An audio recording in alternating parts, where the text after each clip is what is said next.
Оройн тэргүүлэгчтэй VTV-с шудраг арай ток шоу нэвтрүүлгийн ээлж дугаар эхэлж байна. За тэгэхээр үзэгчтэй хүнтэй уламжлалсаар би бас нэгэн сонирхолтой зочныг өргөн оролцуулж байна. Энэ бол үзэгчтэй хүний хэдийн танилцуулсан Монголын залуучуудын холбооны ерөнхийлөгч Аюушин Мөнх Одыг өргөн оролцуулж байна. За тэгэхээр сүүлийн үед бас улс орны сенсацуудад бас нэг сенсац шинээр нэмж, бас асуудлуудад нэг асуудал шинээр нэмж Монголын залуучуудын холбооны гих тодтолтой нэг ажил орж ирлээ л дээ. Энэ сонин бол ер нь хаасаагүй тарагдж байна. Хаасаагүй явж байна. Өчтөр одоо энэ батлаг сайдыг баримтлах гэж яхад хүртэл тууж ил болсон энэ зонин барьсан хүмүүс тууж байгаа харагдаж байна. Би шинтерс хараалсан л да. Тэгэхээр энд бол өнөөдрийн бидний үзэгч та бүхэнтэй ярилцах байгаас нь хэвдэл бол Монголын залуучдын холбооноос зохион байгуулж байгаа Хулгайчгүй Монгол хөдөлгөөн буюу 100 хар үйл явдал одоо 100 хар цагаан үйл явдал ч байт юм уу те. Энэ тухай одоо тодруулга хийх гэж байгаа маа. За тэгэхээр нэвтрүүлгийн журмаас та ямар шиндэ вэ? Би тэнгэр үзэлтэй хүн. Тэнгэр үзэлтэй. За. Тэгвэл энэ бол буддийн судар учраас те. За гэхдээ ямар ч үсэн нэвтрүүлгийн үеэр та ямар нэгэн байдлаар худлаа хэлэхгүй гэдгийг бол тэнгэрийнхээ өмнө ч юм уу те. Амлч тэнгэр бол би амлж байна. Ягаад тэгэхээр бид нар ч одоо өмнөр мөрөлж ижил энэ ороор бол их үйл хэргийг чинь ард нь гарах ганцхан өөрөлдөл зарчим байгаа шүү дээ. Тийм учраас бол бидний амнаас гарч байгаа авиа болгон дээр нь үлдэж байгаа үйлдэл болгон бол өмнөний мөрөөр мөрөлж байгаа. Тийм учраас санаа зовлтгүй л гэж хэлнэ. За эхний асуулт. Таны амнаас их үйл хэрэг гэдэг үгийг нэлээд хэдэн удаа гарч их сонслоо. Би танаа сэтгүүлчтэй уулзж байгаа уулзалтан дээр ч тэр сонсч байсан. За тэгээд таны телевизэд ярилцлага өгж явах бас сонсч байсан. Их үйл хэрэг гэж юуг нэрлээд байна? Ямар хэргийг их үйл гэж нэрлээд байна? Тэгэхээр энэ бол одоо таны анхны асуултын оршилд явж байсан нэг удаагийн сенсац ч юм уу те. Эсвэл нэг удаагийн асуудал бол ерөөсөө биш юм аа. Энэ бол одоо үндсэндээ бид нар манжийн даралд орсноос хойш өөрөө өөрсдийнхөө толгойг мэддэг болж тийм ээ. За эргээд бид нар нэг төр улсаа одоо төхнүүлэх энэ одоо ажлуудын хүрээнд одоо сүүлийн 3-400 жилийн одоо уртад тийм ээ. Анх удаа хийгдэж байгаа. Тэгээ хийгдэхдээ эргээд өөрөөр яг манай өвгдөөц төр улсаа яаж байгуулж исэн тэр арга аргачлал тэр онол номоор өөрөөр дахин бид нар их Монгол улсаа одоо байгуулах энэ ажил руу залуучууд ханцуу шамгалж орсон байгаа. Тэгэхээр яагаад их Монгол улс гэж хэлээд байгаа юм бэ гэхээр ерөөсөө хулгайч тохмод дэвсэх зайгүй. Ийм л сайхан улс гэрийг бид нэр хамтаараа хариуцаж байгуулъя гэдэг ийм л зорилтыг бид нар бол төвшүүлсэн. Тэгэхээр яаж хамтаараа хариуцд юм бэ гэхээр ерөөсөө хин нэг одоо залууга хэнийг өнчин ядуу эсвэл одоо тийм одоо ийм ясгаруултаа гэдгээр нь үл ялгаж ерөөсөө харцаасаа ахгуулаад хааныгаа хүртэл бүгдээрнгийн одоо боловсруулж тийм ээ боловсрж хамтаараа хариуцах шийдэл энэ их Монгол улсыг байгуулд юм байна. Их Монгол улс байгуулагдсны баталгаа нь бол хулгайч тохмод өвсөх зайгүй ийм л болд юм байна гэдэг ийм л ажил байгаа. Тийм учраас өөрөөр залуучууд маань Монголын залуучдын холбоо бол анх 1921 онд бошгыг халах залуучдын хэвлэл гэж байгуулагдчихсэн бол 2015 оноос бид нар бошгоо босгох залуучуудын байгууллага болж ингэж өөрчлөгдөж байна. Энэ бошиг боссноор өөрөөр их Монгол улс болох тийм ээ хулгайчгүй юм улс болох үндсэн одоо ажлууд онол номынхаа дагуу хийгдэх юм а гэдэг ийм л зүйлийг бид нар хэлээд байгаа. Тийм учраас өнөөдөр Монгол төр хулгайчдаар дүүрсэн байгаа. Энэ хулгайчдыг ихлээр төрөөсөө салгах. За төрөөсөө хулгайчдаа салгасны дараа Монголын нийгмийн бүхий л одоо салбарыг өөрөөр хулгайч сэтгэлгээнээс салгах. Нийтээрээ хамтаараа хариуцлагатай амьдардаг, өвөе хичээдэг, нийтээрээ өөрөөр хэм тусаа авдаг. Ийм л нийгмийг бид нар байгуулах ажлыг бол эхлүүлж байна. Тийм учраас энэ бол том үйл хэрэг. Энэ бол бид нар гадны ч юу гэдэм үү эсвэл одоо аль нэг улсын хараат болох гэсэн ч гэдэм үү эсвэл тэдний шууд бодлогын одоо үргэлжлэл, тэдний бодлогын тусгал байдлаар өөрөөр бид нар улсаа авч явж исэн тэр өмнөх үеийнхний өөрөөр хэлбэл хүнд хэцүү үеийн ар дээр бид нэр залгаж өөрөөр хэлбэл тэр хүмүүсийн цус хүч хөдөлмөрөөр бий болсон энэ хадгалж авч үлдсэн улсаа жинхэнэ улсын дайтай улс болгох, төрөө нэг дэвшиг төр болгохын тулд өнөөдөр залуучууд дуурч ажиллаж эхэлж байна. Би сэтгүүлч болдоггүй байна. Өнгөрсөн 8 жил гарын хугацаанд үзэгчдээ хүнтэйгээ хамтран чухал яриа нэвтрүүлэг болон бусад нэвтрүүлгээрээ маш олон чухал зочдыг хүлээн авч маш олон чухал сэдвүүдийг хөндсөн билээ. Уран бүтээлийн хэсэг завсарлаж, эгэл жирийн амьдрал донд, эгэл жирийн хүмүүстэй хар бор ажилд худгалдаж явахдаа бидэнд чухам юу саад болж байгаа юм бэ? Бидний амьдрал чухам юу хэрэгтэй юм бэ гэдгийг маш сайн тунгааж бодож үзснээс бидэнд шудраг байдал, шудрагаас маш ихээр дутаж байгааг ойлгосон. Хүрээлэн буу нийгэм маш их бухимдалтай байна. Хаасайгүй авсан, өгсөн, эдсэн, уусан, улгаалсан, шамшигдуулсан, ухан, ухахгүй, улгаачгүй Монгол, улгаач нүүрлсэн Монгол. Энэ бүгд цөм аимшиг. Хаана асуудал байна? Тэнд шийдэл яг хажууд нь байдаг. Шудраг үнний төлөө нүүр турж шудраг ярилцъя. Шудраг гарыг болтгогийн ток шоу.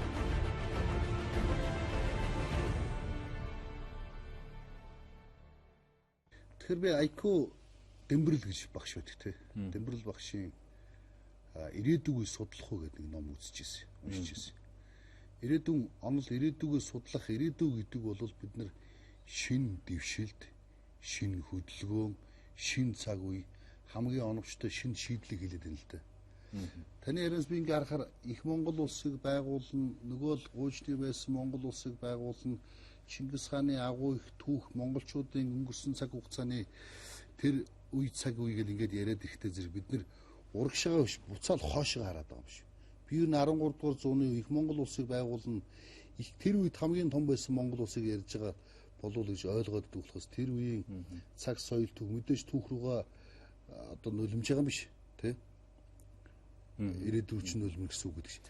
Гэтэл энэ бид нар урагшаа харж өшөө шин болсронгуй юм руу явах хэрэгтэй юм уу? Эсвэл хоошоо хараад хойдох шигээ байх хэрэгтэй гэж бодох хэрэгтэй юм. Болсронгуй болгож гэн гэдэг юм уу? Эсвэл хөгжүүлж гэн гэдэг өөрөөр хэлбэл устгахыг хэлдэг юм л да.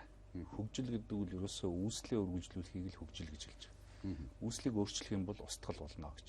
Тэгэхээр шинжлэх ухааны өөрөөр хэлбэл сүүлийн нэг 400 гаруй жилийн хөгжил бол үндсэндээ маш олон одоо шин танин мэдхүйг бий болгосон.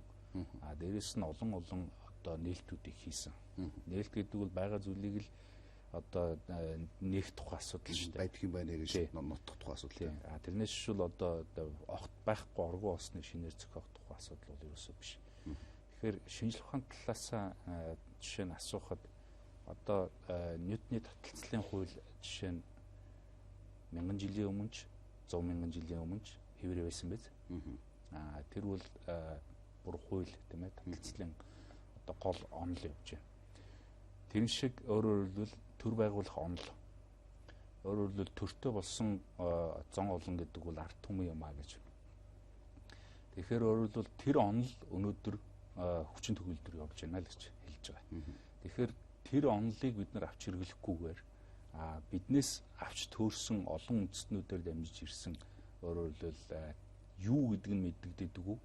Хизээ хүрэх нь ойлгомжгүй ийм зүйлээр бид нэр өөрөөр хэлбэл арт түмэндээ өнөөдрийг хүртэл зовоож болохгүй маа л гэж ингэж хэлээд байгаа. Тийм учраас анхны төр улс бол Монгол улсаас өөрөөр хэлбэл их Монгол улсаас гарвалтай. Тийм учраас энэ гарвалыг бид нэр буцаад сэргээж яг энэ их Монгол улсыг байгуулж ирсэн энэ онол номоор өөрөөр хэлбэл бид нэр энэ улсаа төртөө болгох энэ ажлыг л эхлүүлж байгаа. Тэгэхээр энэ болгон дээр жишээ нь олон үзэгчид маргадаг. Маргах нь бол аргагүй. Яагаад тэгэхээр одоо сүүлийн 4-500 жил бол үндсэндээ манай үндэсний 5 тусгаар тогтнолын одоо тархины тусгаар тогтнол гэдэг хамгийн чухал тусгаар тогтнолыг одоо бүхий л одоо их Монгол улсын одоо гадна талаас тийм ээ хорлох гэсэн. За дээр нь дотоод нь хорлогчоо одоо суулгацсан улс үндэстнүүд устгахын төлөө байсан. Үнэхээр сайн устгаж чадсан. Тийм учраас өнөөдөр миний ярьж байгаа зүйл одоо их эртний юм шиг эсвэл одоо бүр баларсан одоо хоцрогдсон юм яриад байгаа юм шиг ингээд сонсож. Гэвч энэ бүхэн бол өөрөө бидний эцэг үүдийн бидний өөрсдийн бий болгосон ийм л онол ном. Тэгэхээр энэ онол ном өнөөдрийн хүртэл Монгол хэрэгжихийн гол баталгаа нь өнөөдрийг хүртэл бидний Монгол гэдэг нэрээрээ яваад байгаа юм. Ягаад тэгэхээр өнөөдөр бид нар жишээ нь Монгол гэдэг нэрээ солиод өөр нэртэй болчих нь жишээ нь яасан. Тийм ээ. Тэгэхээр энэ төр байгуулсан онолын гол хураангуй бол энэ Монгол гэдэг нэрэн дээр л хадгалагдаж байгаа. Тэгэхээр хөх монголчууд их Монгол болохын баталгаа болсон Алтан дээд онны аялгау гэж одоо яг сорхтон бэхээ хатан хамгийн сүүлд буулгаж үлдээсэн энэ одоо судар бол бидний гарт дээр ирсэн байж байна. Бидний гэдэг нь өнөөдөр монголчууд бид бүгд үзэх боломжтой болсон. Энэ судрын тайллаар бол өөрөөр хэлбэл хөх монголчууд их Монгол болохын баталгаа нь бол ерөөсөө энэ Монгол гэдэг энэ хураангуулсан онол дотор л явж байгаа. Тэгэхээр анхны төр улсыг бид нэр үүсгэж за тэгээд дэлхийн тарлыг эзэлсэн эзэнт гүрнийг байгуулах тийм ээ энэ бүх үйл явцууд бол энэ онолд өөрөөр хэлбэл нууц нь хадгалагджээ гэдэг энэ бүх зүйлийг өнөөдрийн залуучууд бид нэр одоо үнэхээр хувь тохиолоор азар бид нэр өөрсдийнхөө одоо онол ном болгож ингэж буулгаж чадчихжээ л гэж ингэж хэлэх үү. 2 жилийн өмнө 3 жилийн өмнө энийг таньдаг байсан мөхт одоо их өөрчлөгдөж байна. Тэгэл байх. Тэр цэцмаа тэнгэр үзлийн тухай, тэнгэр онолын тухай бас их ярьдаг болж. Та энэ онолыг тэнгэрээс буулгаж ирж байна уу, бөөлж байна уу? Эсвэл ямар нэгэн сувр тогчид, судар тохимол ашиглаж байна уу? Эсвэл танд зүгээр ерөөсөө тэнгэрээс даалгавар болоод өөрчлөн буугаад ирв үү? Энэ ч бас сони асуулт шүү дээ. Тэ Бат хотхон одоо хасууруулчин төвийнхэн ч байд юм уу? Бат хотхон жавхлан тэ энэ дэр чинь та нар ер нь нэг л өгчлийн юмыг нэг талаас нь нэг л имийг таллаас нь тайлбарлаад өгсөн л дээ. Гэхдээ яг Монгол хүн юм чинь мэдээж Монгол энэ онлоо өөрсдийнхөө үзэл таньсныхаа хэмжээгээр дээр нь өөрсдийнхөө одоо бодиттой амьдрал дээр хэрэглээд бодит үйлдэл болгож байгаа энэ бүх зүйлээрээ л өөрөөр хэлбэл бүгд одоо мэдсэн дуулсан одоо судалсан таньснараа л энэ үгдийг ярьж байгаа. Тэрнээс шүүл одоо юу гэдэг хин нэгэнд гинт бууж ирээд энэ судрыг одоо бичиж аваарай гэсэн юм бол байхгүй. Энэ судар бол тэртээдэргүй хилэмлээр ам дамжиж өөрөөр үеэс үед өртөөлөгдөн ирж тэр хилэмл нь буугдаад тэр хилэмлийн өөрөөр хэлбэл орчин цагийн хил дээрх болоод дээр нь эргээд олон нууцуд байгаа. Тэр нууц болгон ч л өөрөө Монголын нөгөө алтай хайрцагны бодлого. Одоо хүмүүс алтай хайрцаг гэхээр нь одоо өгсөн хүний нээдэг алтай хайрцаг гэж зэрвээд сүүлдээ Монгол төрийн хараа хайрцаг гэж ярьдаг болсон. Тэр хараа хайрцагны бодлого л байгаа. Тэгэхээр бид нэр ямар зориулттай үндэстэй юм. Бид нар ер нь цаашид төр улсаа байгуулахын тулд юу хийж явах ёстой юм. Эргээд өөрөөр хэлбэл энэ төр гэж ер нь яг юу юм? Засаг гэдэг зүйлийн зориулт нь юу юм? Айл гэр гэхээр ямар юм байдیں۔ Өрх гэр гэхээр ямар юм байдیں۔ Тэрэн дотор аав нь ямар үүрэгтэй, ээж нь ямар үүрэгтэй ингээд бүхэл зүйлийг маш тодорхой өөрөөр хэлбэл одоо зан заншлаар бүрэн буулгаж дээр нь одоо олон зуун мянган жил өөрөөр хэлбэл бидний эцэг өвөг дээдсүүд одоо чи өдхөрийн аав ээжүүд гэтэл одоо дээшгээ тоолох юм бол 30-аад мянган аав ээж байна шүү дээ. Тэр аав ээжүүд өнөөдрийг хүртэл энэ онол номоор явсны хүчинд өнөөдөр бид нэр өнөөдөр энд сууж байгаа. Тэрнээс шууд одоо энэ онол номыг алдаад энэ алтан хайрцагны бодлогыг бид нар гээгээд энэгээр хэрэг яваагүй байсан бол өнөөдөр Монгол улс гэж ийм одоо өргөө удам нутаг дэвсгэртэй ийм сайхан зон олонтой ийм улс өнөөдөр энэ одоо ертөнцийн хэлгэн дээр бол байхгүй л байх гэсэн. Тэгэхээр өөрөлдвөл бидний Монгол байхын баталгаа тийм ээ. Бидний одоо энэ газараа одоо мөнгө амьдрах, уршаа амьдрах энэ бүх баталгаа бол энэ алтан дээд гэрээ гэдэг энэ гэрээнд байгаамаа. Дээр нь энийг тэгээ хаанаас ч юм яаж буулгаж ирээд. Гүн чи ерөөсөө тэр нүрдэд гэж хүн хамгийн сүүлийн өртөөлөгч юм. Хамгийн сүүлийн өртөөлөгч бол Альбисор энийг кирилл дээр яг хэлмлэр нь буулгасан. За тэрнээс өмнө бол дандаа одоо чэйжлүүлээд ам дамжиж яваад. Одоо жилийн 108 хоногт нь чэйжилдэг байсан ийм л зүйл. Тэгээд одоо дараагийн ач нартай ингээд өртөөлүүлээд ирсэн ийм л зүйл байхгүй. Тэгэхээр монголчуудын хувьд бол одоо бидний түүх бол нүүдэлчдийн түүх бол ерөөсөө үлгэр туйл домог гуравтал явж байгаа шүү дээ. Тэгэхээр энэ дээр явж байгаа бүх зүйл бол үнэн. Яагаад тэгэхээр бидний эцэг өвгүүд энийг бүгдийг туулж гарч дээрэс нь эргээд биднийг энийг алдахгүй байх. Биднийг энийг өөрөөр хэлбэл битгэхгүйгээс сэргэмжилж өөрөөр хэлбэл үлдээсэн ийм л том өв юм да. Тэ. Сонирхолтой. Тэгэхээр өөрөөр хэлбэл таны эндээ тавьсан байгаа судраас илүү бидний юм байгаа байхгүй юу? Тэр алтан дээргээрээ гэдэг. Энэ судраа гэдэг зүйл чинь бол мэдээж одоо нөгөө тангадаас ирсэн зүйл л байж байгаа шүү дээ, тийм ээ. Тэгвэл алтан дээд өмнө аялгау, алтан дээд гэрээ гэдэг тэр гэрээ бол өөрөө маш үнцэнтэй бидний өвдөөцийн өөрөөр олон зуун жилийн амьдралын алдаа оноо, амьдралын бүхий л одоо тэмцэл тундаас бидэнд одоо охиолгож үлдээсэн ийм л зүйл байгаа. Нөгөө талаар хамгийн чухал зүйл юу гэхээр өнөөдөр төр улс байгуулж байгаа зон олон тийм ээ ард түмэн болж энэ явж байгаа хүмүүс бол бүгд дундаа нийтийн нэг гэрээтэй байсан баг. Одоогийн хэллэгээр бол үндсэн хууль тийм ээ. Тэгэхээр энэ алтан дээд гэрээ гэдэг бол бидний өөрөөр хэлбэл үндсэн хуультай болохоос өмнө монголчуудын одоо нийгмийн харилцаанд за дээр нь байгаль болоод хүн төрөлхтөн хоёрын харилцаанд мөрддөг байсан ийм л гэрээ байхгүй. Тэгэхээр өөрөөр хэлбэл тэр үед бол энэ бүхэн бол үндсэн хууль болж хэрэгждэг байсан ийм л зүйл. Тэгэхээр энэ бол нийгмийн харилцааг бий болгох, за төр улс бий болоход зайлшгүй шаардлагатай. Дээр нь олон зуун жилийн өөрөөр хэлбэл шалгарлыг давчсан ийм л одоо гол хууль юм байна тийм. Танайд би нөгөө түрүүний ярьдаг шиг 3 жилийн өмнө хүмүүст одоогийн бүхэн тэр цагаал усан тэр чинь нөгөө тэнгэр үзлэг тэртэй шонгодортой хамаатай. Гэхдээ энэ бол цэвэр харж гсалттай холбоотой ийм эсэргүүцлийн хэлбэр. Тий. Ерөөсөө л тий. Жахлан үсээ хусуулдаг шиг би сахлаа ургуулж болно шүү дээ, тийм ээ. Бас сонирхол гаргалгаа шүү дээ. Тий шүү дээ. Хүн байгаа юм аль нь шүү дээ. Тий. За тэгэд таны хамгийн өмнө хийх гэж байгаа ажилчин бол энэ одоо юу гэдэг саяны ярьж ирсэн одоо монголчуудын энэ уламжилсан энэ зүйлийг ажиллаж хийхлэл болооч Монголын залуучдын холбооны хамгийн түрүүнд хулгайчгүй болох гэдэг асуудлыг тавьж байна тийм. Хулгайчгүйгийн одоо болсны үр дүнд бол хариуцлагатай Монгол улс л бий болох гэдэг.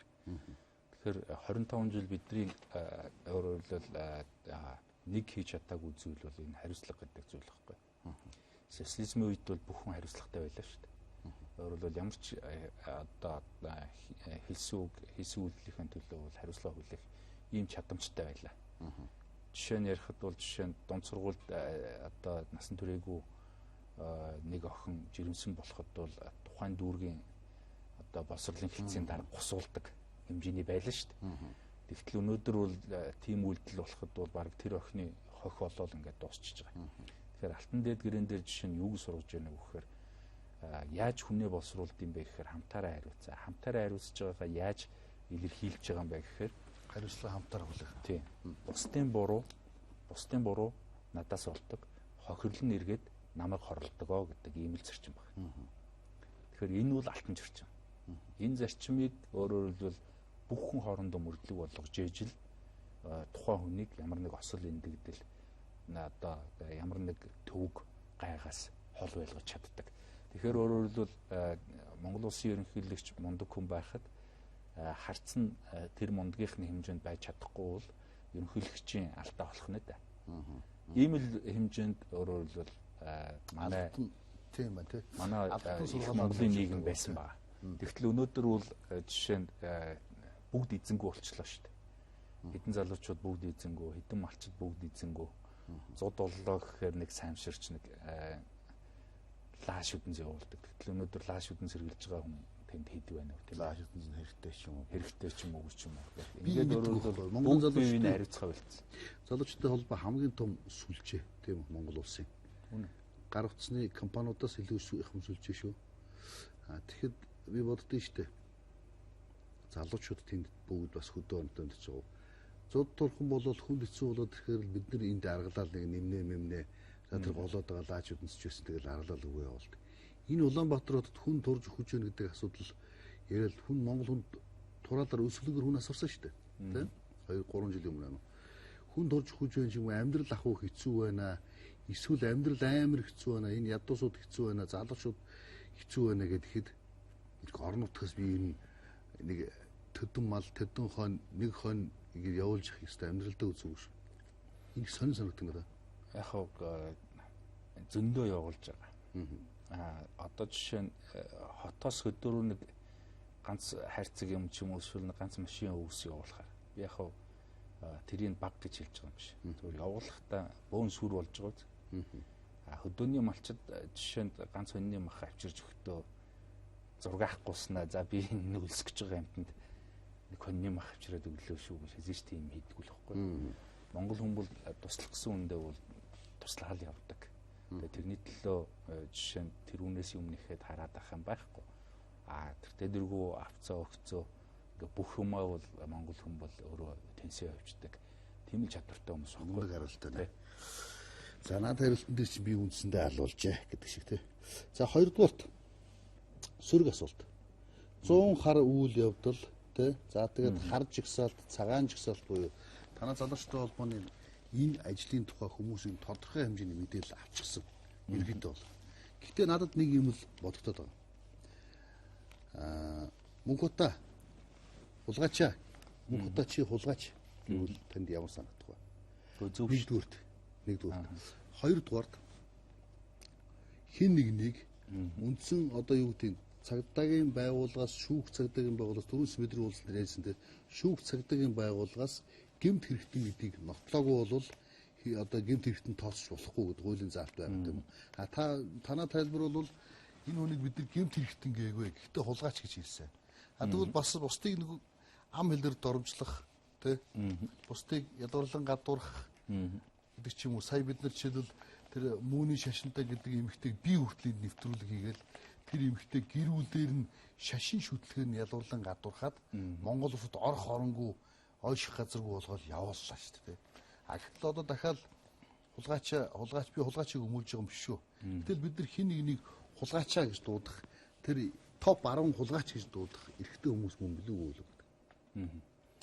Монголчууд бол тэнгэр үзэлтэй байсан. Байгалаа шүтэж амьдардаг.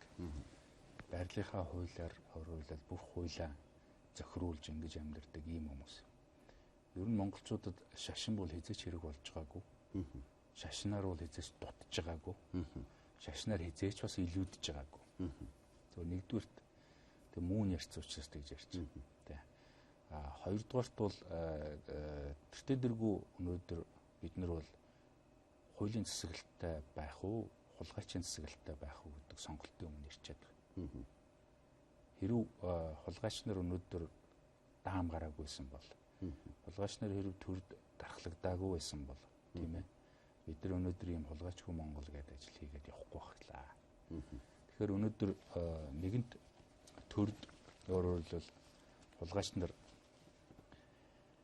бат бих өөрөөр хэлбэл одоо паразит мэт ингэж суугаад өөрсдөө хуулиар дархлаад тийм ээ.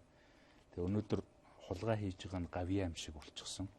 Ийм цаг үед бол энэ бүгдийнх нь эсрэг тэмцэж байгаа хүмүүс бол ямар арга хэрэглэх бол нээлттэй. Нэгдүгээрт нээлттэй. Бид нар нээлттэй арга хэрэгсэн чинь бид нар ч бас болно гэсэн. Бид нар бол хуульчлагдаж хулгай хийж байгаа хүмүүс. Тийм. Яг тэрэн шигээ эргээд тэр хүмүүсийг жишээ нь өнөөдрийн хүртэл чив сэтгүүлч хүн үзэсгэлэнтэй шилэн мэдээлэлтэй байгаа. Яг энэ албан тушаалаа ашиглаад за энэ яг хулгай хийгээд энэ авилгыг хийгээр гэдэг ингээд шийтгэгдсэн төрийн өндөр албан тушаалтан байна уу? Жишээ нь их хурлын гишүүн, засгийн газрын гишүүн. Нэгч байдаггүй байхгүй. Тийм учраас өөрөөр хэлбэл өнөөдөр шүүх хууль хүчний байгууллагыг ингэж хүч хүйдүүлж ингэж өөрөөр хэлбэл нөгөө шударгууны гол одоо голч байх хэвээр тэр бүх үүрэг пункт бүх зүйлийг нь гажуудуулаад ингээд тавьчихсан байж. Тийм учраас тэндээс жишээ нь шүүхээр шийдүүлсэн одоо гимтэтгээд зарлана гэдэг юм бол аль хэдийн зарлагдаад өнөхөр шударга байсан бол аль хэдийн зарлагдчих байлаа. Өнөөдөр нэг ч алга байна. Нэг ч алга байхад бид нар ийм ажил хийхээс өөр юу хийх вэ л гэж. Ингэж л хэлмээр. Дараагийн асуулт. Хариуцлагын гэрээнд нэгдвэл цагаан жигсаалтад оруулж сонгоно гэж байгаа. Тийм үү? Хариуцлагын гэрээг хэн хийх гэж байгаа юм бэ? Эсвэл та хийх юм уу? Эсвэл залуучдын холбоо хийх юм уу? Эсвэл Монголын ард түмэн хийх юм уу? За Монголын ард түмэн гэж хариулах баг. Монголын ард түмнийг бүх ард түмэн 2 сая иргэн гарын үсэг зурхгүйгээс цааш хэн нэгэн төлөөж таарна да. Тэгэхээр хинтээ хариуцлагын гэрээ хийх юм бэ? Хариуцлагын гэрээг бид нар хариуцагчаар нь оролцож өөрөөр хэлбэл улсын хурлд энэ хариуцлагын гэрээнд нэгдэж орох гэсэн хүнийг хариуцаач гэж бид нар бүх төрлийн бас байгууллагуудад уриалга байгуулж байгаа. Өөрөөр хэлбэл төрлийн бас байгууллагууд яг асуудал төлөвлөсөн хүнээ хариуцаж улсын хурлд оруулаач гэж. Одоо жишээ нь намайг ийм үйл ажиллагаа зохион байгуулаад биднийг ийм үйл ажиллагаа зохион байгуулаад гэхлээр Монголын залуучуудын холбоо одоо бараг 20-30-аар нь бие дааж нэр дэвшүүлээд ч юм уу эсвэл нам дээрээс нэр дэвшүүлээд их хурлд оруулах гэдэг юм байна гэж ингэж хардж байгаа. Үгүй ээ. Монголын залуучуудын асуудлыг төлөөлөөд нэг л хүн орно. Гэхдээ тэр нь бол би биш. Би бол улсын хурлд очих ямар ч хүсэл зорилго байхгүй байгаа. Тэрэн шиг жишээ нь эмчнэр нэг хүнээ, багш нар нэг хүнээ, тийм ээ? Нийтийн тээврийнхэн нэг хүнээ, барилгачид нэг хүнээ, замчид нэг хүнээ, тийм ээ? Сэтгүүлчид нэг хүнээ. За тэрэгцэртэй иргэд маань нэг хүнээ, тийм ээ? Гэх мэтлэнгээр өөрөөр хэлбэл яг иргэдийн өмнө байж байгаа 76 асуудлыг төлөөлж чадах тэр итгэлтэй 76 хүнийг л бид нэр өөрсдөө хариуцаж улсын хурл руу оруулъя л гэж байна. Ердөө л юм. Тэгэхээр өөрөөр хэлбэл улсын хурлд хилцдэг асуудал болгон бол төрийн асуудал гэж тийм мундаг нууц янз бүрийн асуудал байхгүй шүү дээ. Улсын хурл дээр хилцдэг асуудал болгон иргэдийн асуудал байдаг. Тэгэхээр иргэдийн асуудлыг өнөөдөр төрд гарсан хулгайч нар хилцгээ болоод төрөөс хэрхэн хулгай хийх вэ? Лиценз нэрээр юу юуг нь авах вэ? Тийм ээ? Ямар газрыг авах вэ? Дээрээс нь төсвийн хэдэн хөрөнгийг яаж хуваарлж хувааж авах уу гэдэг ийм л ажил хийдэг болсон шүү дээ. Энэ бүхэн бол төрийн асуудал биш. Төрийн асуудал бол өнөөдөр яг иргэдийн дунд байж байгаа энэ асуудлууд. Тэгэхээр энэ асуудлуудыг авч явж өөрөөр хэлбэл жинхэнэ өөрөөр хэлбэл энэ олон нийтийн байгууллагуудыг за түүний ард дэмждэг одоо сонгогч нарыг төлөөлж чадах үз. Төлөөлөөд сонгогдоод гараад ирснийхээ маргааш хулгайчулчихгүй хариуцлагатай ажиллаж чадах үз. Дээр нь 4 жилийн туршид өөрөөр бол тэр асуудлынхаа ард нь гарахын төлөө тухайн төрийн бас байгууллагатай дэмжиж гаргалтсан бусад бүх одоо төрийн бас байгууллагуудтайгаа хамтарч ажиллаж чадах тийм л хүнийг бид нар гаргая гэсэн ийм төлөвлөгөөтэй ажиллаж байгаа. Тэгээ энэ дээр бол одоо олон төрлийн бас байгууллагууд хинтээ гэрээ байгуулах юм бэ гэдэг. Ерөөсөө тэр төлөөлөлтөй л өөрөөр хэлбэл сэтгүүлчид та нар дотроосоо хэнийгээ гаргаж ирэх юм. Тэрнтэй ч л бид нар гэрээгээ байгуулна. Жишээ нь багш нар хэнийгээ гаргаж ирэх юм. Жишээ застгүйч бид нар нэг хүнээ сонголоо гэж бодъё л да. Тэгээ сонгоод одоо жишээ нь энгийн жишээрээ. За ингээд 76 төрлийн бас байгууллага байна гэж бодъё. За доод нь 76 ах нь шүү дээ. 76 төрлийн бас байгууллага чинь нэг нь төлөөлөл болгоод гараад ирэхэд нөгөө 75 нөгөө дээрээ зураад явна л гэсэн үг. Тэгэхээр төлөөллөө илгээж байгаа нь өөрөлдөл илгээгч тал нь нөгөө талд нь бид нар бол давхар хариуцагчаар орж яана л гэсэн үг. Ягаад тэгэхээр эргээд жишээ нь тэрэгцэртэй иргэд гэдэг мянгаад иргэд байхад нөгөө талд нь эмчнэр багш нар гэхэд бол нэг 100 гаруй мянга байна шүү дээ. Тэгэхээр бид нар нийтээрээ бие бинийгээ хүлээмжшүүлж итгэжээж бусдаа саналаа өгнө тийм ээ. Бусдаа саналаа өгч яана гэдэг чинь эргээд бид нар тэр хүмүүсийг хариуцагч болж байна л гэсэн ийм санаа. Тэгээд эн чинь гэрээнд нэгдвэл цагаан жагсаалт оруулж болно. За нөгөө 100 хар жагсаалтанд орцсон хүнээс чинь нэг нь би одоо наад хариуцлагын гэрээнд чинь нэгдъя гэвэл энэ шатааж биш үү? Одоо нөгөө ганцаархнаа би зурх байсан бол наад чинь бол шантаж ажиллаж болно. Тэгтэл одоо нэг нөхөр эрэхт нь 76 төрлийн бас байгууллага асуудлыг ярих нь шүү дээ. Энэ нөхөр чи ийм асуудлаар хариу үйл явдалд орсон юм байна. Тийм учраас энэ нөхрийг ер нь дахиад итгэхэд явуулах боломж байгаа мó. За энэ асуудал одоо жишээ нь аль төрлийн бас байгууллага дээрээс гарч ирж байгаа юм бэ? Энэ төрлийн бас байгууллага нь яг энэ хүн чинь та нарын бүрэн төлөөлөл болж чадах юм уу гэдэг ийм асуудал ярина л гэсэн үг. Тэ. Хэрв ингэж төрлийн бас байгууллагууд нэгдэж чадахгүй бол ер нь төрлийн бас байгууллага олон нийтийн байгууллага гэж одоо зөвлөд ажиллах гэж зэрэг байхгүй байх гэж зэрэг байхгүй ийм л дүр зураг байгаа.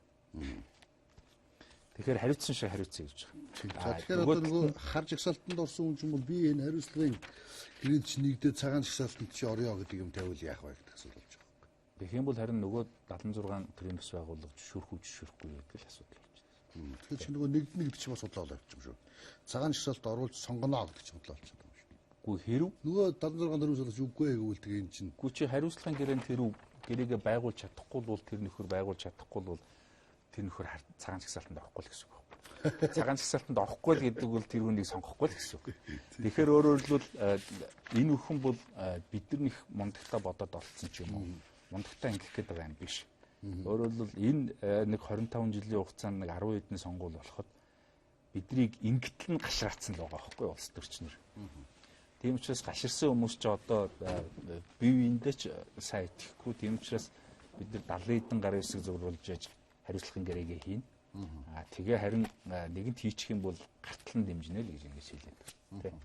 Жишээ би ганцаархны хариуцлагын гэрээн дээр зурх байсан бол намайг шантаж хийж байна, эсвэл мөнх бат мөнгө авчлаа гэж бол хэлж болох байхгүй. Тийм учраас тэр бүгдээс зайлсхийх. Эргээд улсын хурлд гарсан хүмүүсийг жинхэнэ төлөөлөл болгож одоо өстой шар махыг гаттал ажилуулдаг байлгахын тулд бид нар ингэж хийхээс байхгүй.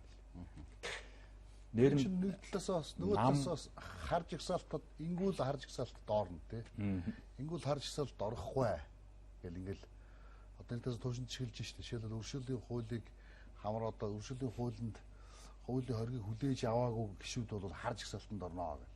Зөв штэ. Тэр чинь ард түмэн бол жишээ нь авилгачдыг өөрсдөө төрний өндөр албан тушаалтай тийм ээ.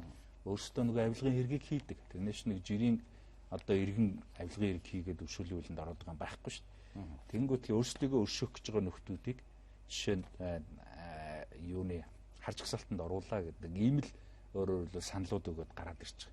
Тийм учраас нөгөө нөхдүүд бол хийсэн үйлдэлээрээ тэр үйлдэл нь бол жишээ нь улс хурлын санал хураалтаар бол маш тодорхой ингээд баримт багттайгаа гараад ирсэн протоколд орсон ийм зүйлүүд шүү дээ. Тэгээд энүүгээрээ л харж игсаалтанд орчиж байгаа. Тэгээ энэ бол бодиттой үйлдэл байхгүй. Тэрнээс шул одоо үүдийн энэ нэг 500 гаруй хүний асуудал яригдчихэж байгаа. Энэ 500 гаруй хүний одоо энэ асуудлууд дээр баримт фактгүй ч гэдэг юм уу. Эсвэл тэр нь тогтоогдоогүй маш их олон хэрэгүүд байгаа. Маш их олон хэрэгүүд. Тэр хэрэг болгоныг бид нар энэ дээр тавихыг хүсээгүй. Нэгдүгээр. Хоёрдугаар тэр хэрэг болгоноор бид нар бас тэр хүмүүстэй шүүхдэхэд бид нар бол бас нээлттэй байгаа. Ягаад гэхээр гişнэн өнөөдөр шүүхээр тэр нь тогтоогдоогүй ч гэсэн тухайн хүнийг үйлдэлсэн тодорхой. Дээр нь бүр тэрэн дээр нь гэрчи итгэлүүд нь хүртэл одоо баримт материалыг бариад ирж байгаа маш олон зүйл байгаа. Тийм учраас өөрөөр нөгөө хулгайч нар чинь бидрийг бас шүүхээр тогтоогдоогүй гэж өөрөөр чиний анхны асуусан асуултын дагуу унахгүй байх өөрсдийнх нь үйлдэлсэн факттай баримттай бүх хэрэгүүд энэ 100 харуул явдал дээр орцсон байж байгаа. Тэ. Хоёрдугаарт нь тэр жигсаалтанд одоо орсон хүмүүс чинь би зүгээр танаас шулгуул асаач. Хулгайчаараа дуудуулаад цаадалч одоо хүчтэй, мөнгөтэй, бас тодорхой хэмжээний эрх мэдэлтэй тэгээ хулгайчаараа дуудуулаад энэ нөхрийг битгий сонгоорой гэж хэлсэн. Тэгээ хулгайчаа гэж дуудаад зургийг тавьчихсан. Тэгээд эдгээр тэрийг ямар нэгэн байдлаар зүгээр өнгөрөөнө гэж бодож байна. Өнгөрөхгүй шүү дээ. Чи хамгийн энгийнээр л бод заяа. Ер нь бол хэрв энэ хулгайчгүй Монгол хөдөлгөөнөөр энэ харж игсаалтанд орсон этгээдүүдийг ард түмэн сонгоод гаргаад ирэх юм бол дахид төрд гарч ирээд өөрөөр биднээс шүү авах ажлаа л хийнэ. Тий. За гарч ирээгүй байсан ч гэсэн ямарваа нэг байдлаар хийх гэж оролдоно. Өөрөөр гараагүй. Яг хулгайч хүн чинь хулгайчаа гэж дуудвал хамгийн дургүй байдаг. Тодорхой шүү дээ, тий. Одоо эрхэм гишүүнээ эрхэм сайдаа л гэж дуудуулмаар байгаа шүү дээ. Тийм учраас өөрөөр магадгүй энэ бүгдийг бид нар олон нийтэд зөв ойлгуулах ажлаа сайн зохион байгуулж чадахгүйгээс болоод бид нар дахиад 76 хулгайчийг эргүүлээд сонгуулиар гаргаад ирэхийг үл үүсэхгүй. Гэхдээ Монгол хүний нэг сарвал ухаан монголчуудын нэг буян заяа гэж байна. Арайч тийм болохгүй бах тийм ээ. Тэгэхээр 25 жилийн өндөрлөг дээр бидний алдсан алдаа тийм ээ. Бидний онсон оноо бүхэн бол тэнцүү гэхээсээ илүү бүгд тэнцэгдэж ер нь бол ямар байсан юм бэ, ямар байх хэвтэй юм бэ гэдэг тэр бүх зүйлүүд бол тодорхой болсон л гэж ингэж ойлгож байна. Таны амнаас таны ярилцлаас Монгол суу ухааны тухай ярьж байгааг би 2-3 удаа сонссон доо сүүлүүд их ярьдаг болсон байлаа. Монгол суу ухаан хэрвээ монголчуудад наад Монгол суу ухаан чинь үлдсэн болвол таны одоо санаж байгаагаар зорж уур болох байх. Гэтэл зүгээр одоо байгаа Монгол суу ухаан байгаа болов уу? Өнөөдөр нөгөө Монгол суухан сонгуулаар хичнээн сайхан яриад ард түмэн хичнээн сайхан үлгэрлээд ярьж яснаа яг сонголтоо хөрөө нөгөө хэдэн нөхдүүдийг л гаргаад ирдэг шүү дээ. Бас л эсвэл тэр хар машинд нь байна уу, эсвэл тэр сонгуулийн тойрог хэсгийн хорооныхт нь байна уу, үнэхээр гайхдаг. Тэгээ би жил болгон гайхав шиг үздэг. 4 жил тутам би ер нь бол 12 оноос өмнө бол тойргийн хороол бүх асуудлыг шийддэг байлаа шүү дээ, тийм ээ. Хэсгийн хороо, тойргийн хороо. Өөрөөр бол гар тоолгоор бүгдийг шийдчихдэг байсан. 12 оноос хойш бол машин бүгдийг шийдэж байгаа, тийм ээ. Тэгээ энэ жил ямар ч байсан нэг 50% та тоолохоор болсон байлаа. Бид нар бас хулгайч Монгол хөдөлгөөн бид нар бүх машины CD-г авч бас давхар тоолъё гэж байгаа. Тоолъё гэж гараар явах одоо нөгөө CD-н дээр зураг хэвлэгдэж байгаа шүү дээ. Тэр бүх зургуудыг бид нар бас тоолъё гэж. Тэр наач CD-н дээр хэвлэгдэхээс өмнө урьдчилаад орох ёстой мэдээллийг меморигоор урьдчилаад тархинд өгчөөд байна гэдэг байна шүү дээ. Тэр харин одоо яг тоолж л арилгана. Тий, тоолж л арилгана. Бид нар бас CD-гээ тоолно. Дахиад хэсгийн хороо, тойргийн хороон дээр одоо ажиглагчны одоо хараа хяналтын дор бол намууд нөгөө яг цаасаа тоолно шүү дээ. Тий, яг цаасаа тоолно. Бид нар CD-г нь бас давхар тоолж үзье гэж. Тэгэхээр цаас тоолно гэж байгаа дахиад CD-гээ орхичих юм бол бас дахиад аюултай. Тийм учраас бид нар бол CD-г нь бас давхар тоолъё гэж. Тий. Одоо нэг чухал юм юу? хайрцаг дотор саналаа хийлээгээ тэрийн зөв тоолол гаргаад ирэхгүй ингээд дээрэндээ тэнхэр л үнхээр хэцүү байгаа шүү дээ. Энэ хоёр нам чинь ер нь бол тэгэл аль болох лөөр хийчих гээд ингээд оролдоод байдаг байсан зүйл шүү дээ. Тэгэхээр хуучин бол сонгуул болоход л гисгийн орооны байрны гэрэл унтраал хайрцагсан солигдож идэг.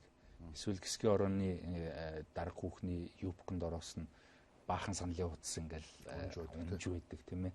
Тэгэл өдөржингөө суулгацсан хэдэн ажиллагч нараа хоол өх нэр идлээ нэг өрөөнд шахаж оруулж байгаа л хэдэн хайрцаг юмдаа саналуудаа хийдэг ийм л байсан. Тэгэхээр харьцангуй өнөөдөр бол бас машинтай уснаар бол юмаа нэг жиш тоолох тийм багцаатай болчиход байгаа. Энийг бол харин баталгаатай болох үүднээс бол давхар заавал гараар тоолох ийм шаардлага бол байгаа.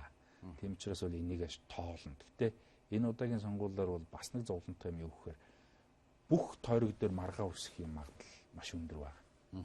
Бүх тойрог дээр. Өөрөөр хэлбэл сонгуулийн үр дүнг хүлээн зөвшөөрөхгүй. За дээрэс нь чихэр бичэн одоо янз бүрийн юм тараасан насахгуулаад одоо мөнгө тараасан гэдэг ингээд маш их олон төрлийн одоо нөгөө сонгуулийн хуулийн хоригдсан залтуудыг зөрчсөн гэсэн ийм маргаанууд бол төгсгөлгүй үргэлжлэх ийм төлөв байгаа. Одоо төлөв ажиглагдчих. Тийм учраас энэ үгдэд бид нар бас анхааралтай хандж байна. За дээрэс нь бас олон залуучууд цэвэр хүмүүс бас нэр дэвших сонирхолтой байгаа. Энэ үгдэд ч гэсэн бас бид нар залуучдын байгууллагын зүгээс одоо гай тээг болохгүй байх тийм ээ. За эргээд нийт залуучууд бол сонгуульд оролцдоггүй итгэхгүй иргэдийг жишээ нь иргэд сонгуульд нь одоо нийтээр нь оролцуулах энэ ажлуудыг бид нар бас давхар зохион байгуулж байгаа. Дараагийн бас нэг сонирхолтой бодогдож байгаа юм аа. Энэ сая топ 10 жагсаалтын топ 10 хар жагсаалт гэж ороод ирлээ. Тэ. Хар жагсаалт нь бас нэг топ 10 хулгайч гэж гараад ирлээ. Тэ. Тэгээ тэн дээр би бол хувьсаа хэлж байгаа юм биш үү бурхан минь одоо сүл дээрхт орох уу те. Яагаад ерхий сайд сайхан бэлгийг эсвэл яагаад сангаж өвийн баяр сахтыг те. Яагаад л бүдэрж ерхийлчийг оруулсангүй вэ? Мөнх удаа. Та өөрөө тентхийн тэдний хүн юм биш үү? Яагаад топ 10-т нь орж ирсэнгүй вэ гэж ярьж хэлчихсэн. Зөв. Наад чинь бол зөв өснөл асуудал шүү дээ. Тэгэхээр би бид нар бол тэр раунд байгаа шүү дээ. Раунд гэдэг нэвтрүүлэгт ороход бол зөв топ 10-ыг нэрлэж өгөөч гэдэг ийм асуулт ирсэн. Хүсэлт гэх юм асуулт гэх юм. Тэгээд мэдээд топ 10-ыг одоо нэрлсэн. Тэр нэрлсэн хүмүүс манай энэ сонин дээр байж байгаа бүх үйл явдлуудад холбоотой байгаа юм хүмүүс байгаа. За тэрэн шиг үргэлжлэн ингээ явсаар бол нэг 500 хүн байгаамаа. Тэгээ энэ 500 дотор жишээ нь манай сайхан бэлэг Дубайн гэрээг нууж хийсэн гэдэг энэ асуудлаараа бол жишээ нь жагсаж байгаа. За баяр цагт нөгөө дансныхаа асуудлаар дотор норцсон явж байгаа. Тэгэхээр өөрөөр хэлбэл хардах хэрэггүй. Зүгээр манай сонинг аваад үзье.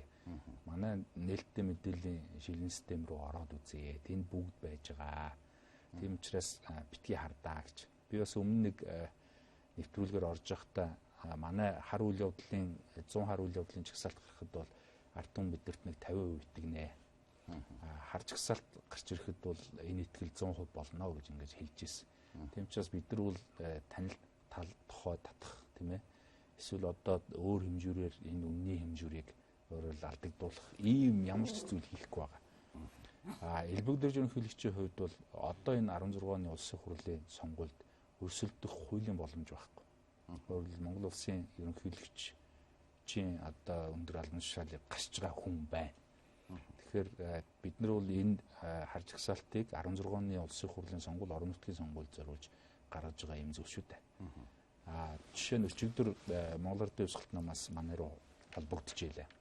Манай энх хоёр дарга жишээ нь нэр дэвших ямар ч хуулийн боломж байхгүй байхад та нар яагаад хар жагсаалтанд оруулаад байгаа юм бэ гэж. Гэх мэтлэнгээр өөрөөр нэр дэвшихгүйгээ мэдэгдээд одоо Монгол төрийн жолоо хатгах одоо энэ ажил руу би дахиж орохгүй гэж байгаа.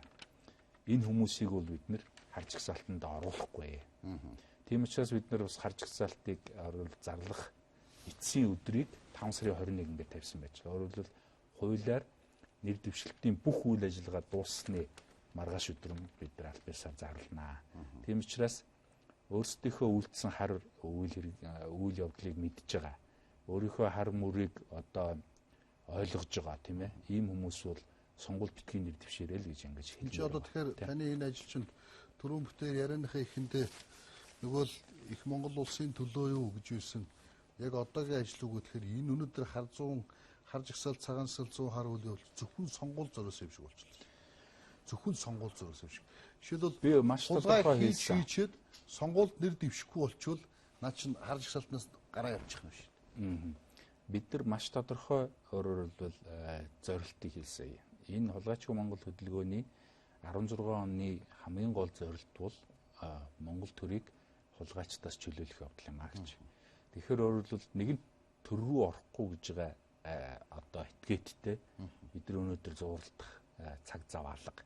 Тэртээ дэргүй төрд гарсан хүмүүс нь шударгачийг хэрэгжүүлэхийн төлөө тэр хүмүүстэй ямар хариуцлага тооцох нь тэр хүмүүсийн дараагийн асуудал болж ингэж хувирч байгаа.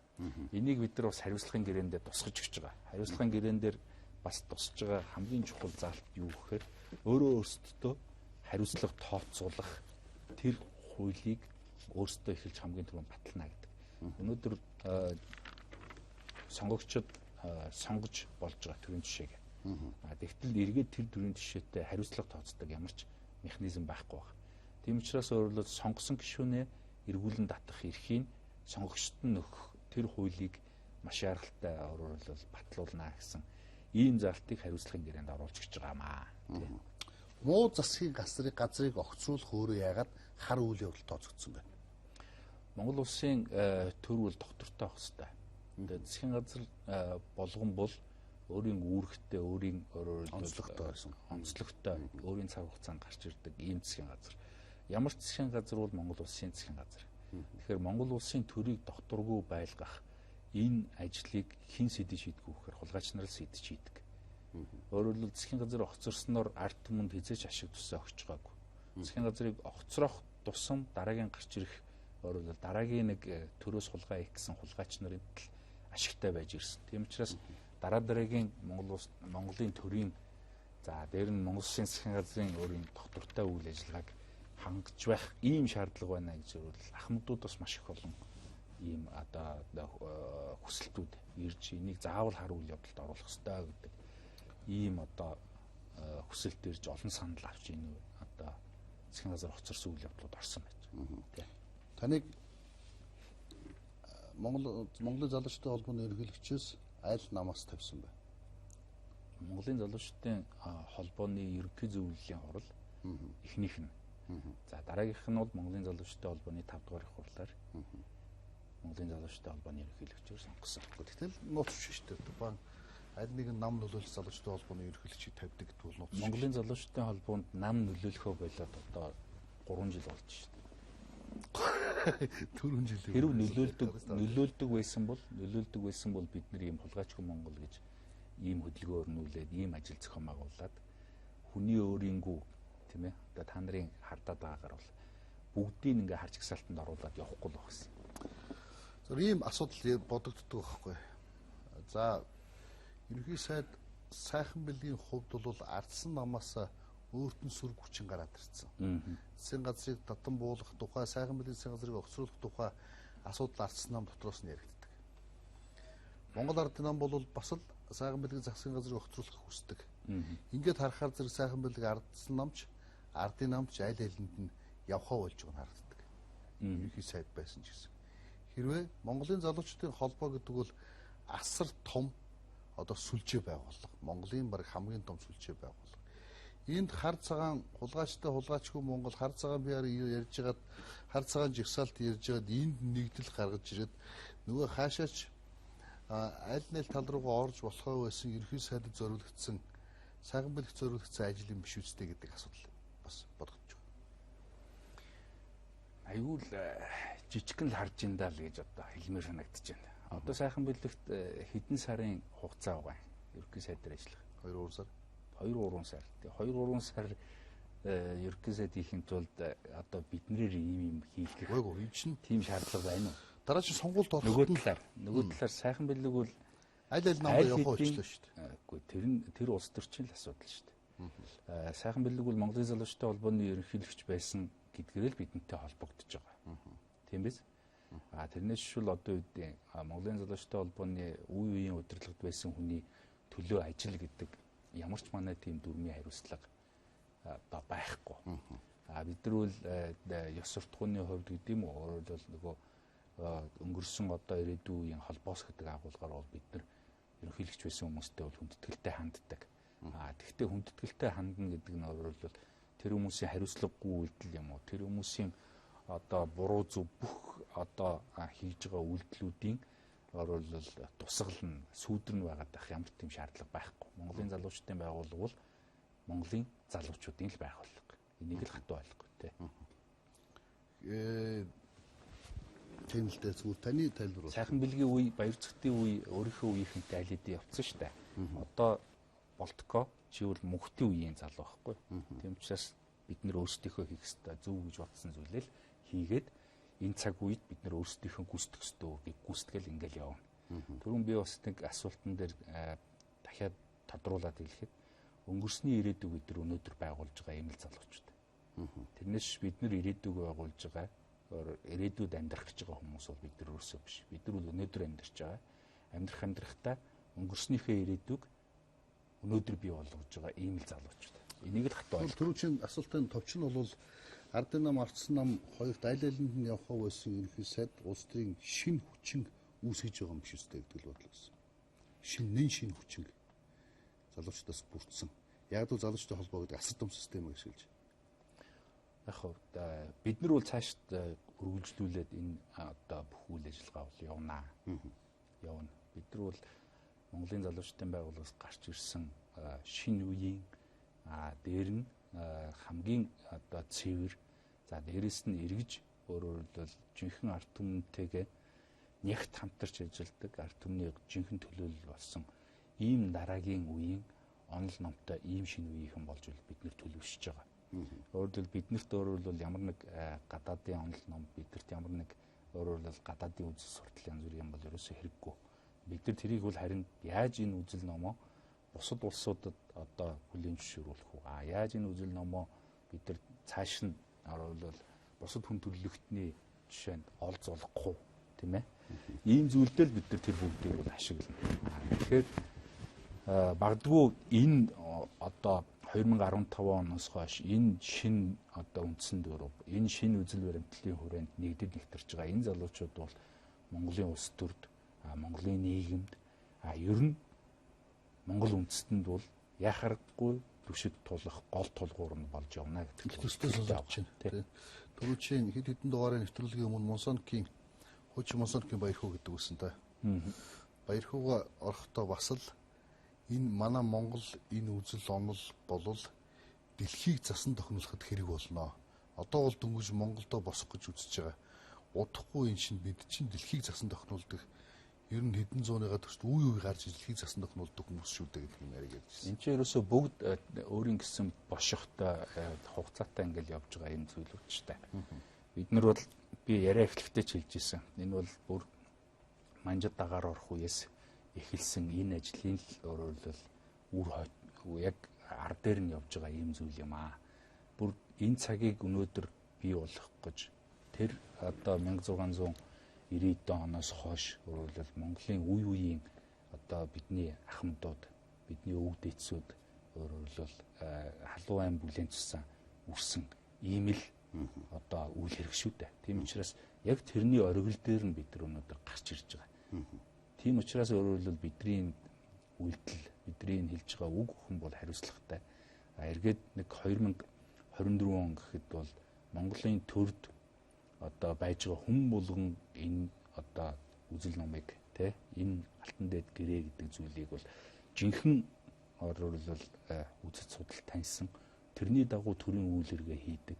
Хизээч өөрөлдөл төрийг алуурчин болгодгоо, төрийг хорлогч болгодгоо, төрийг жинхэнэ өөрөлдөл ард түмний эрчимнэрч болгодог. Ийм л зүйлийг хийж байгаа. Тэгээ 2000 үндсэндээ нэг 44 оноос эхлээд энэ бол яг дэлхийн бусад үндэстнүүдэд, бусад хүн төрөлхтнүүдэд бол яг амралтын зам болно гэсэн ийм бошихтой.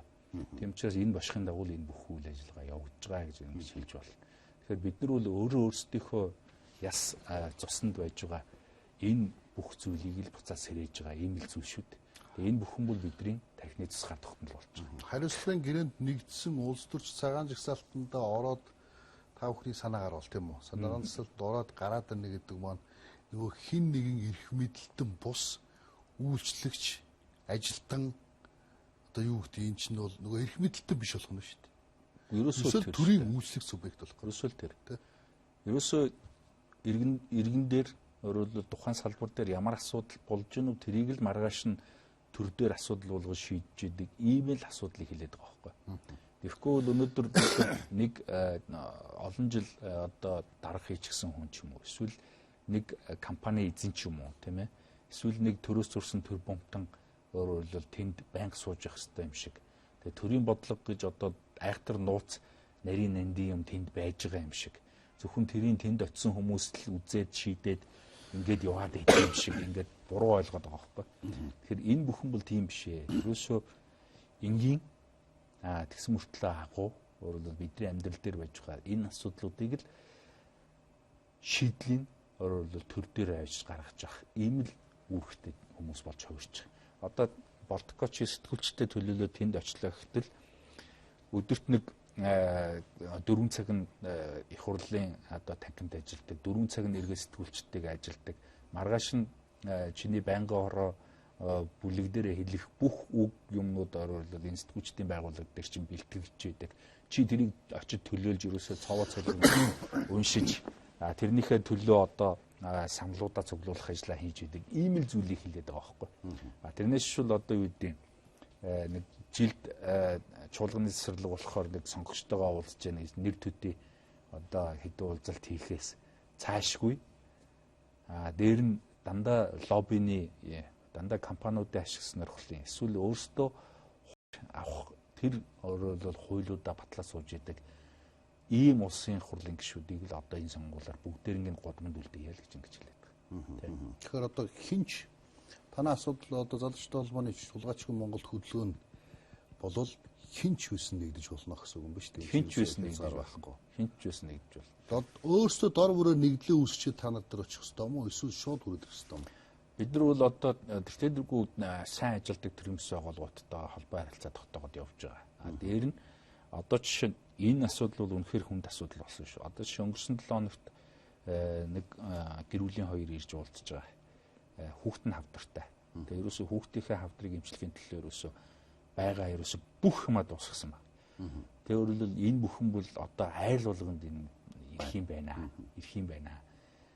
Тийм учраас өөрөлдөл энэнийг одоо жинхэнэ асуудал болохгүй нэ гэдэг. Тэгээ одоо жишээ нь тэр хүмүүс аль хэдийн гар үлийн усыг цуглуулад ингээд яваад эхэлсэн байж байна. За бас нэг эмэгтэй ирж байгаа. Яг одоо яг энэ асуудлаа төр төлөөлөлтөй болгоё. Тийм учраас өөрөлдвөл өөрсдийнхөө одоо төрийн бус байгууллага өөрсдийнхөө энэ одоо комьюнитиг үүсгэе гэдэг ингээд эхэлж бас нэг эмгэгтэй ирж уулзсан банкны зээлтэй нэг жижиг аж ахуй эрхэлдэг. Тэрөөсөө зээлийнхээ хүүг ерөөсөө дийлхээ боллоо. Зээлийнхээ төлбөрүүдийг дийлхээ боллоо. Тэг яг энэ шиг өөрөлдвөл зээлийн боол олчихсон маш их олон хүмүүс байна гэд одоо жишээ нь нөгөө бүх зээлтэйчүүдийнхээ өөрөлдвөл холбоог байгуулад явж байгаа жишээ нэ. Гэх мэтлэнгээр өөрөлдвөл нийгмийн өөрөлдвөл маш их олон асуудал нэг хүний хэм шиг бол байсан асуудлыг нийт хэсгийн асуудал болгох тийм ээ. За тэгээд тэр асуудал нь эргээд дамжирахаараа өөрөлдвөл нийт ард түмний одоо асуудал болж хүндрэх тэр асуудлуудыг л бүгд ингэ улсын хурлд асуудал болгож шийдэхин төлөө ажиллаж гэж байгаа. Тийм. За баярлалаа. Нэвтрүүлгийн цаг дуусчлаа. Тэгээд миний хувьд бол бас зарим нэг юмнуудыг жаахан бэлгшоож асуумаар санагдсан учраас нөгөө юуны гутлын жигсаал мгсаалтай эдгээр ярьж амжсангүй. Гэтэ та бүхэн зургатаар бол хангалттай ярьсан тий. Ер нь бол манай үеийнхний сэтгүүлчдийн одоо дэмжлэг тусалцаагаар бид нэр хэвлэл мэдээллийнхэндээ нэгж төгрөг төлж чадахгүй байгаа боловч одоо хангалттай одоо телевизээр бол гарч байна. Дээр нь сонин дээр гарч байна. Одоо зарим сэтгүүлүүд маань гаргаж байна. За дээр нь FM-үүд маань бас бидний бэлтгэсэн одоо энэ 100 хар үйл явдлын шторкуудыг бол маш сайхан цацаж өгч байна. Тэгээ энэ одоо бүхэн маань бидний хийж байгаа энэ одоо хөдөлгөөн энд харж агсаалт гаргах үйл ажиллагаа бас цаг үеэ болсон зөв зүйтэй ийм ажил байсны баталгаа юм байна. Дээр нь шинэ үе солигдох одоо цаг нь болцсон юм байна.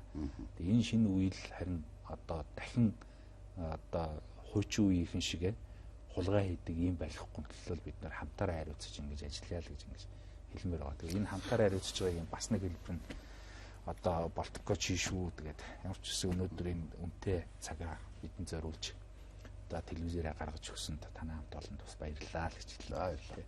За ингээд шударгаараа ток шоуны ээлж дугаар өндөрлөж байна. Үзэгчтэй охин манай өнөөдрийн нэвтрүүлгээр Монголын залуучдын холбооны ерөнхийлөгч Аюушин Хүмүүхот өргөдөн оролцсон ярилцлагыг үзлээ. Та бүхэн шударгаараа ток шоуны нэвтрүүлгийг хүлээн авч үзсэн явдал баярлалаа.